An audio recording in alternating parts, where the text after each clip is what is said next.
What's up, everybody? This is Lewis And Robin. with LR Valdez Reynolds, and we are about that RV life.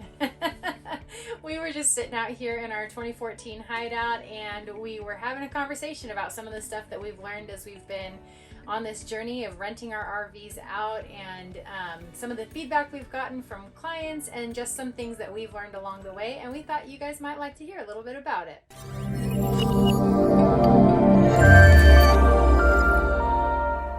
So first thing we want to talk about is gassing up the night before. I can't tell you how many times we've been in scenarios where we've had a renter coming the next day, and we're scrambling to get propane filled, we're scrambling to get tanks emptied, and then we forgot to fill up.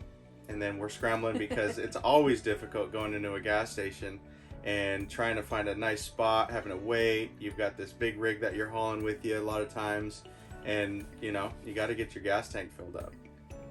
Yeah, it's a pain in the butt. Do it the night before. Do it the night before, save yourself some trouble. But that was a newbie mistake that we definitely made. And we almost were at a point where one time, I think we were just super close to running out of gas. Another thing we were just talking about is running your furnace for the first time. And it was the funniest thing. We had just gotten this camper. We were delivering it to a renter out at the Gorge, which is a local amphitheater here. And it was going to be a cold night, so the renter wanted to make sure the furnace worked.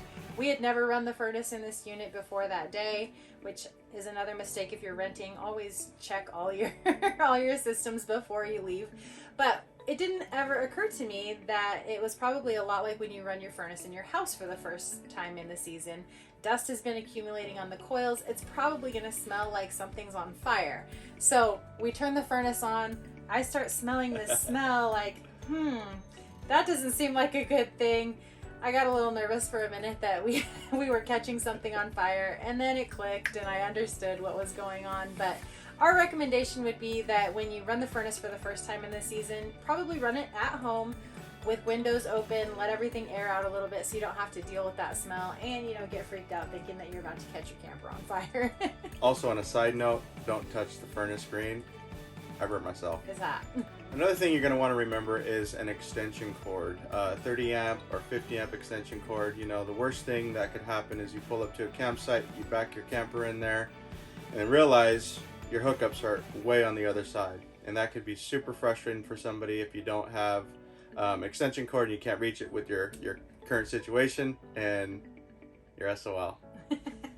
On the topic of electricity, you should know the way that your camper is wired and how everything works. You should know if you have a 30 amp hookup or a 50 amp hookup. When you get to the campground, sometimes they'll have both. A lot of times they'll have both, but sometimes they'll only have one or the other. So it's good to have some connectors that will help you change back and forth. And it's also good to know how I'm pointing because it's right over here. You can't see that. But it's good to know where your breaker box is and how all the breakers work inside the unit. What runs what and what to do if something's not working. For example, the outlets that we plug things into, and we're so used to being able to just plug in a charger and your phone's going to charge. They do not run unless you are hooked up to shore power or a generator. And so if you're trying to charge something, you might think something's wrong, but really it's just that you don't have power in the unit. So it's good to know how everything works, when it will and won't work, and what can work at the same time and can't work at the same time. A lot of RVs you can't operate, say, the microwave, and if there's a vacuum, you can't operate the vacuum at the same time, or the microwave and the air conditioning unit at the same time. So it's just good to be aware of those kinds of things. So the other thing we were talking about was, when you're camping at night and it's getting real cold, we had heard on another video that a person, or a couple actually, was camping up at a campsite and it got real cold, and then they didn't have the other side of their propane tank opened up.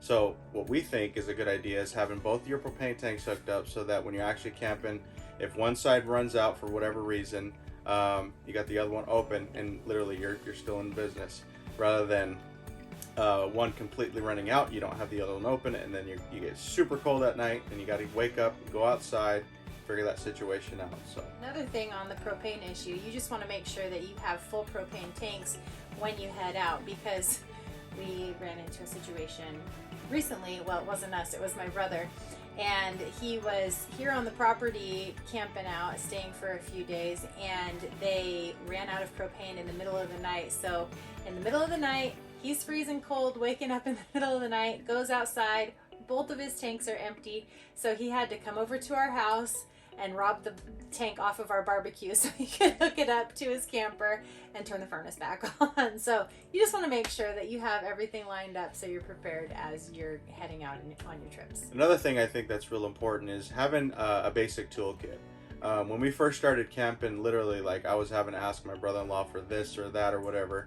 And, you know, when I got home, and actually, matter of fact, today I just completed, you know, anything I would ever need off of taking a lot of tips off of some of the videos and things that I've watched, and just experiencing things going, crap, we don't have one of those, you know. Tire monitor system, you know, screwdrivers, you know, anything that you're going to need on a trip. I got a machete in there. Wrenches, I've got wrenches. Yeah, all that stuff. Hammer. Yeah, we needed a hammer one time. The pin, we couldn't get the pin out of the thing, and I was just like, holy crap, how are we going to get this off of our truck? And we had to hammer something down. I even put a mallet in there today. Just simple things like that you just never know that you're going to need. But make sure you got a basic toolkit, whether you've got an older rig or a newer rig, doesn't matter. I would just try to mentally go through any scenario that you would ever kind of come up with, and make sure you've got the tool for the job. And a lot of that stuff is going to be trial and error. As you go, you're going to figure out what kinds of things that you need and what kinds of things that you don't need. And it might be that you're over prepared, and that's always going to be better than not having something that you need. Another thing that you want to make sure that you do when you're preparing for your trip is getting meals planned out. And I know it sounds super basic, but if you will take the extra few minutes to really think through everything that you're going to be doing on your trip, you're going to really thank yourself.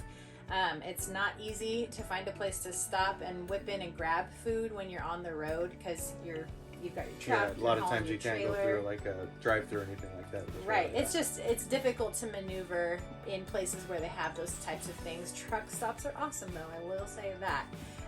But yeah, you just want to have meals planned and food packed with you.